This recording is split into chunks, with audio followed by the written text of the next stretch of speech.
want to tell everybody, and I think most of you know by now, I'll be back doing the Football Sunday show, but it'll be exclusive to the app. I didn't do a show last year. There is a show on the fan that you can listen to, so I want you to know that's there with Malusis and Dave Deal, and those guys do a good job, so that's there. But I'm back doing my football show on Sunday, as I did all those years, and it's a show that's very important to me. It always has been. I'm looking forward to doing it. Have all the regular people back that you expect on it. Same format we've always used, 9 until midnight, 9 until noon, right here on the app. And you can get the app at mikeson.com, at the App Store, on Google Play. So we'll be here 9 until noon. There's a college football show on Saturday that JJ is going to do. This Saturday, I won't be jumping in on Saturday night, only because there's really not any good games. Plus, I have to go in the day to a wedding, so I won't be around that much till early in the evening. But there's not a lot going on this week in college football anyway. It's not a big week. And we don't have any baseball playoffs yet. That's going to be a couple weeks from now when we'll be jumping on all those in prime time and doing shows immediately after those games, which we will, every night. So we got all that coming up on Sunday, and then Sunday afternoon I will be in Hoboken. I'll give you all the details in a little while, but there's a DraftKings event. You can go to DraftKings.com /week kickoff bash, and they have a big event. Tiki Barber's going to be there. Nick Mangold's going to be there. Some other players are going to be there, and when you get in, whatever it costs to get in, whatever the ticket costs at the door, or you can buy it online, you get free food and drink. It's open from 12 until 8, and you're also automatically eligible for the grand prize. There's going to be a live contest in the place today for everyone who buys a ticket, and the winner gets $10,000. So we will see you there in Hoboken at the DraftKings kickoff event. I'll be there right after the Giant game till 8 o'clock at night. So that will be on Sunday also. So we got a lot going on. The Giants on Sunday, big game. Looking forward to it, but a big game. And the Jets Monday night against the Lions as Sam Darnold begins his career, which I'm very much looking forward to. We got that to do. So last night's game, ugly to watch, no question. Crazy finish. Did I think he was going to score? No. I really didn't. I don't know why. I just didn't. Been down that road too many times with the Falcons, something's going to happen. I just didn't think they were going to score. I have to admit. Ken in Babylon starts us off. What's up, Ken? Hey, Mike. How you doing? Good. What's happening? Downloaded the app. It's great. The video quality is unbelievable. Yeah, they really did a good job. The folks, and give CAA credit for that, because they picked the companies, Spectra and the other folks that have worked on it. My guys who have been on it have done a great job, but the technical level of it is, and they're still fooling with some things I want that they'll have ready in the next couple of days. But the video quality of it is superb. They really did a great job. Yeah, it really it's like the old, it's like having you back on the TV in the background. It's like the old Yes days. It's great. Thank you. So just wanted to comment on last night's game. I mean, Steve Sarkisian, is he probably one of the more overrated coaches in football? I'm sorry. I don't like to say, guys, I really don't like to. So predictable. I don't like to take to talk about people's jobs. I really don't. But if that was my team, I am going to. Now, there's a lot of rumors that Knapp is much more involved in the offense now and that they've already taken some power away. Well, that's the worst thing they could do. Either take away his power and let someone else call the plays, or just basically tell him it's now or never. But don't take away partially some of his play calling responsibility, and we're going to decide where he's going to call plays from. And it doesn't work. Either commit to him or get rid of him. I hate to tell you, since he's come in, they've gone from being the best offense to an offense that gets a ton of yardage, that can't score in the red zone. Just the way they attacked in the red zone last night was so predictable, it's ridiculous. Very predictable, Mike. I mean, the difference in that game last night to me was really one thing. The Eagles at times had some imaginative play calling, while Atlanta never had any imaginative play calling, and Atlanta had the best player on the field in Julio Jones. And he did catch the long pass. By my definition of what I thought a catch was, that's a catch. Now, they ruled that not a catch last night. Now, even the guys in the booth, and you can't go by those guys because, they got a ton of them wrong in the Super Bowl. And the Super Bowl was a tough game to broadcast, but they did get a lot of them wrong. But I thought it was a catch. I mean, I thought by what we think the rule is now, that was a catch. And they rule it not a catch. So to me, we're back to the same place where I don't know what a catch is again. Yeah. I mean, I just want to know I want them to define what a catch is so that when I'm watching it, I can decide, all right, that's a catch. By what I thought the rule was, that's a catch now, and they didn't rule it a catch last night. So I don't know to me, we're back to the same place again. I mean, I don't know what a catch is in this league. I never know. I don't know which way, because I'm watching that, and I'm saying he's got the ball pinned. The ball's allowed to move. He's got the ball pinned. How is it not a catch? I don't know. I didn't get it. Joe in Clifton, New Jersey. What's up, Joe? Hey, how you doing today, Mike? Good. What's happening? 2 quick questions, if I could. My first question, what's your thoughts on Dak Prescott this year? Do you think he's going to be able to at least be the Cowboys quarterback for the foreseeable future? Did you see him pretty much regressing with, looking like a banged-up line to begin with? The center's going to be out. Yeah, That's going to return to form. Well, that he has a serious autoimmune disease. He's got that Guillain-Barré, which I don't know how. I asked Dr. O'Brien to comment on him on Sunday because I give him all the injuries today, and he said he would do his work on him because Frederick said he didn't even know how long he'd be out. I don't know. I've never heard of a football player having that before, so I don't know what. That's a huge loss for them. Listen, there's some things about Prescott I like. He's a leader. He's a good kid. He's a good leader. He understands how to run an offense. He's extremely limited as a quarterback. He's not your typical, drop back pocket passer. That's not what he is. He needs an incredible running game to be successful, and he needs a lot of third and short, second and short if he's going to be successful. And I don't know if the Cowboys can now the Cowboys look better on defense. They don't scare you right now on offense, especially if they have holes in that offensive line. So I do think he's the quarterback, Joe. I don't think there's any questions he's the quarterback, but I think you have some real question marks on whether that offense. The Cowboys, when they've won in recent years, have won for one reason. They have been able to run the ball right down your throat. They've been able to keep people's defenses on the field. They've been able to keep their defense off the field. They've been able to control the games with their running game, with their offensive line, with their running back. I don't know if they can do that now. Mike in Bayside, what's up, Mike? Hey, Mike, how you doing? Good, what's up? I'm really psyched for the football season. So am I. I'm a huge so Jets, am I. Yeah, me too. It's going to be awesome. And last night was a great game, decided by one play.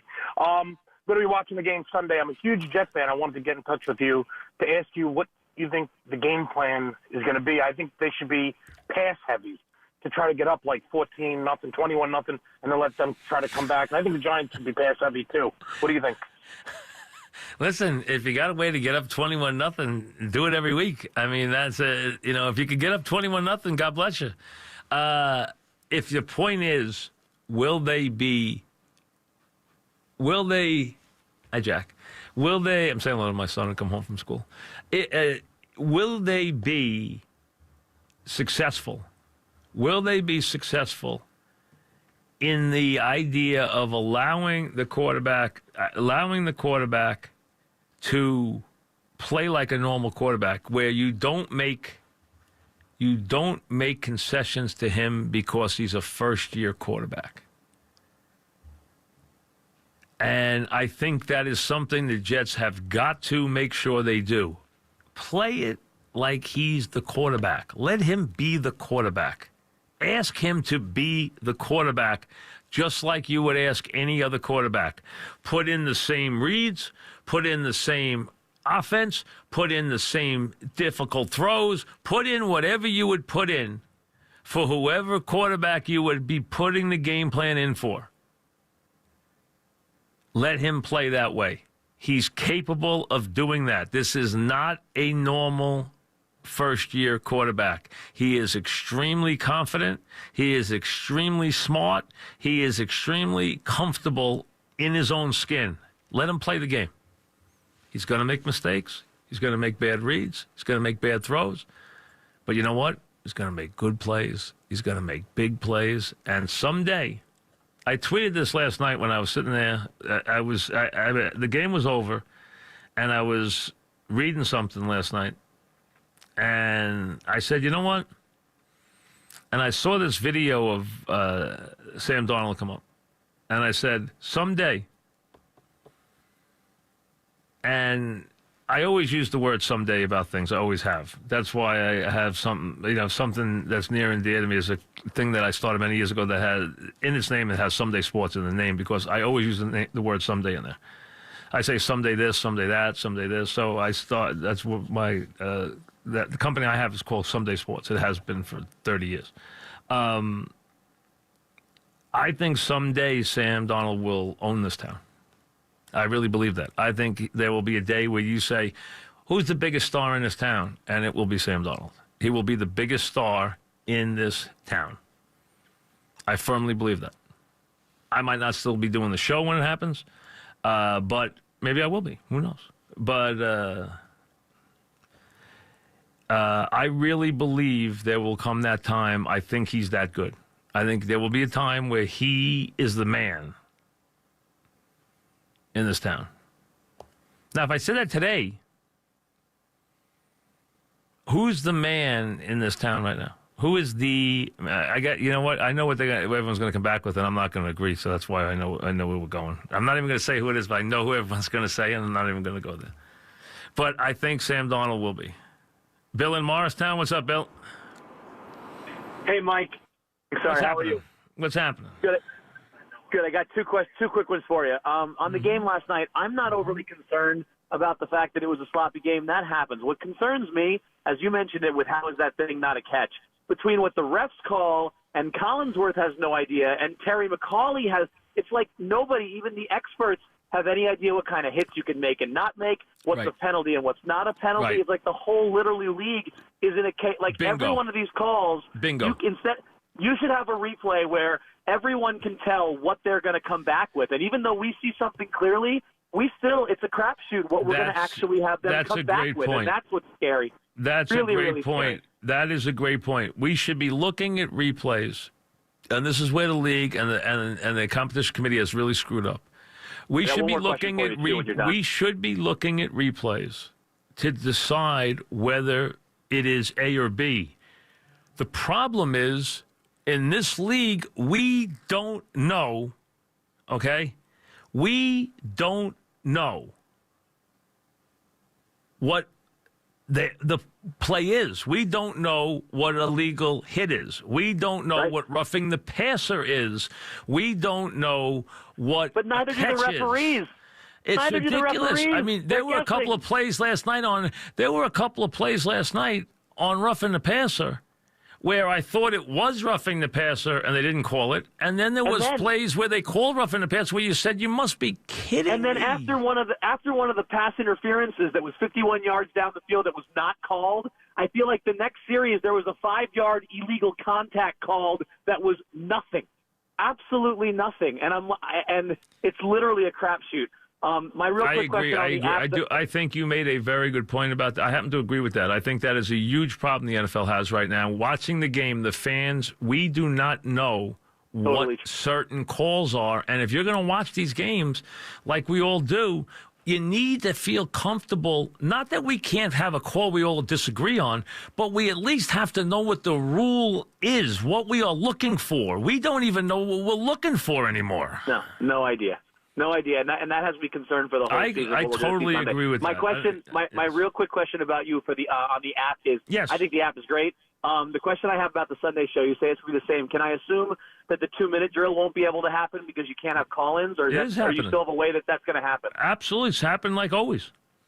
Oh, so you can call into the FAN number? Absolutely, no, it'll be a different. No, it would not be an FAN number. It'll be a different number. I will give it to you when we open. I don't want to give it to you here and confuse people.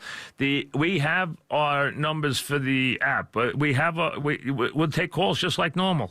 We will take the 2-minute drill. We will do it just like always, and we will take all the calls just like always. We'll do the same exact thing. We're able to take calls completely. We will always take calls on the app. That's not an issue at all. I will give you the number. I'm not going to give you the number while we're on the fan because I don't want to confuse people. I'm not going to give you a different number. It's a different number. So I will give it to you on Sunday when we're only on the app. So that's when I will give it to you. But I will not give it to you now because that would just, drive people crazy. I don't want to do that. Evan in Montclair. What's up, Evan? Hey, how's it going, Mike? Thanks for taking the call. So yes. I just noticed that whenever I listen to any radio show that's not yours on the fans, it's like they can't say anything positive about the Giants. I know you're a Giants guy. You'll always say something good about the Jets. I don't understand why other shows are saying Giants 7-9. I mean, we have the potential to have a great offense. Well, and listen, 2 years ago, our defense was great. I think you got, some people, I guess, some people have biases. I don't have any biases one way or the other. I mean, I try to be. If the team's good, I'll say they're good, and if the teams are bad, I'll say they're bad. I mean, that's all there is to it. I mean, so I'm pulling for Sam Darnold like crazy. I want to see him do well. I'm rooting for him like crazy. I hope he goes out there and has a great year. I think it's a fun time for the Jet fans. I think they should fill, when he comes home, I think they should fill the building. I think it'll be a very exciting time. And I think the Giants are going to be better than people think. I've said that from the beginning. I'm a little worried about this schedule right now. I wish this schedule was not as tough as it is because it's brutal. It scares me. If they lose game one, I'll be very worried that they really could get off to a terrible start because of what's coming up. Then they go to Dallas on a Sunday night. Then they go play a Houston team that's going to be very hard to beat in their building. And then they have the Saints, who I think are going to have a big year. Really, as I've told you, I picked the Saints for an over. I think the Saints are going to have a big year. So from that standpoint, I think, the schedule is absolutely brutal. But I think the Giants will have a winning record this year. I do. I don't know if they'll win more than 10. Against the schedule, I think that would be, really an enormous achievement. But I think they'll win 9 or 10 games. You put a gun to my head, say 9 and 7. But their number was 6.5. Up to like 7 now. I mean, that's it. So the number wasn't even 8. So a lot of people aren't expecting a lot of things. We're coming to you live from the Town Fair Tire Studios.